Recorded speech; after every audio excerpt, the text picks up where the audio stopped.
मियाँ बीवी एक दूसरे की इज्जत करें तो दूसरों को कभी मौका नहीं मिल सकता कि दोनों के दरमियान दरार डाल सके। मियाँ बीवी का आपस में ताल्लुक एक होता है किसी को अपनी तबीयत के मुताबिक ढाल लेना, दूसरा होता है किसी की तबीयत के मुताबिक ढल जाना। इन दोनों पहलुओं में अंदाज नरमी वाला और मोहब्बत वाला हो तो तब ही तबीयतों में तब्दीली आती है, वरना झगड़ों के सिवा कुछ भी हासिल नहीं हुआ करता। वो रिश्ता कभी नहीं टूट सकता जिसमें निभाने की चाहत दोनों तरफ से हो। कभी मना लिया, कभी मान गए। यही बात है जो रिश्तों को जोड़े रखती है। जिद और अना अच्छी नहीं होती, रिश्तों से चाहत खत्म कर देती है। बेहतरीन की ख्वाहिश तो सभी करते हैं, मगर बेहतरीन पाने के लिए खुद का बेहतरीन भी बनना पड़ता है, क्योंकि पाकीज़ा तो सिर्फ पाकीज़ा को ही मिल के रहता है। मेरी इब्तदा मेरी इंतहा, तेरे नाम से तेरी ज़ात तक, मेरी ज़िंदगी मेरे दो जहां, तेरी सांस से तेरे साथ तक। वो झोंपड़ी जहां औरत मुस्कुराती है उस आलीशान महल से कहीं ज़्यादा बेहतर है जहां औरत रोती है। ऐसे साथी और शौहर बनकर दिखाओ कि कल जब अपनी बेटी के अच्छे नसीब की दुआ मांगो तो तुम्हें शर्म महसूस न हो। शौहर के लिए बीवी से बढ़कर और बीवी के लिए शौहर से बढ़कर कोई दोस्त नहीं हो सकता। अगर आपस में मशवरा करके ज़िंदगी के फैसले मिलकर कर लिए जाएं तो ज़िंदगी पुरसुकून हो जाती है। अच्छे रिश्तों को वादों और शर्तों की ज़रूरत नहीं हुआ करती। उसके लिए सिर्फ दो लोग चाहिए, जिनमें से एक भरोसा कर सके और दूसरा उसे समझ सके।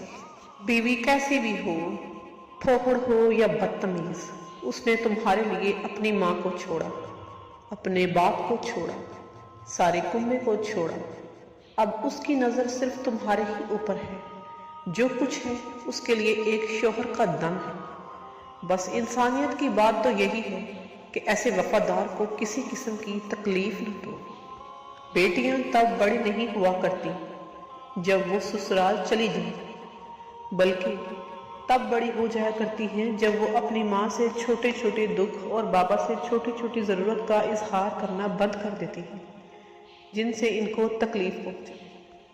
एक मर्द ही किसी को मौका देता है कि वो इसकी बीवी की इज्जत करे। जब वो सबको ये बता देता है कि ये मेरी बीवी है और मैं इस पर किसी किस्म की ज़्यादती को बर्दाश्त नहीं करूँगा और मेरी बीवी होने के नाते सबका फ़र्ज़ ये है कि इसकी इज्जत की जाए, तो किसी की मिजाल नहीं होगी कि इसकी बीवी की बेइज्जती कर सके। मर्द खुद इज्जत करेगा तभी तो बीवी की सब इज्जत करेंगे।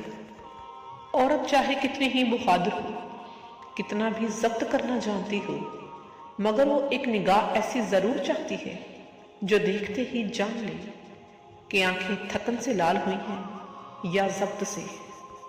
वो बेटे ही हुआ करते हैं जिनके कसूर जल्दी माफ हो जाते हैं। बेटियों को तो अपनी सारी जंगें खुद ही लड़ना पड़ती हैं। शरीयत का हुक्म है कि बीवी का अपना कितने भी असासा क्यों ना हो, मगर उसके अखराजात शौहर ही पूरा करेगा, और शौहर ऐसा करता है तो बीवी हमेशा उसकी फर्माबरदार रहती है, और अगर ऐसा नहीं करता तो बीवी बहुत जल्द शौहर से बदगुमान हो जाया करती है। दुनियादारी देखी जाए तो औरत की शादी ससुराल वालों से हुआ करती है।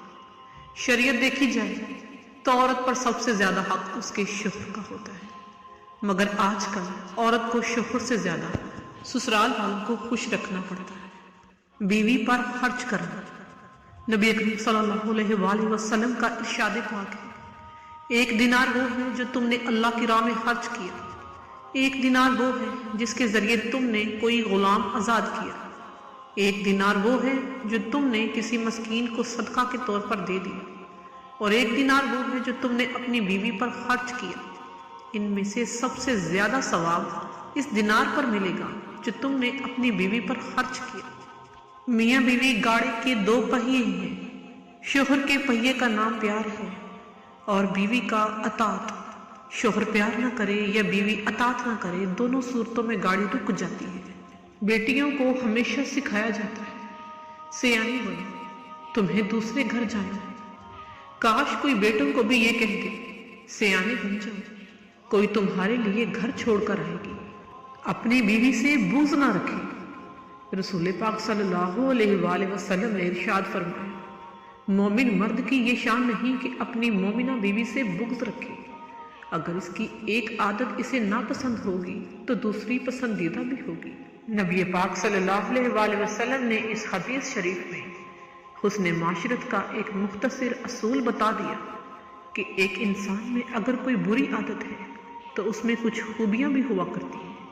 ऐसा कौन होगा जो इनमें कोई बुराई ना हो या कोई खूबी ना हो। लिहाजा बुराइयों से चश्मपोशी की जाए और खूबियों को देखा जाए। वीडियो पसंद आए तो लाइक कीजिए और चैनल पर पहली मर्तबा आए हैं तो सब्सक्राइब कीजिए और इसे दूसरों तक शेयर कीजिए। जज़ाकल्लाह।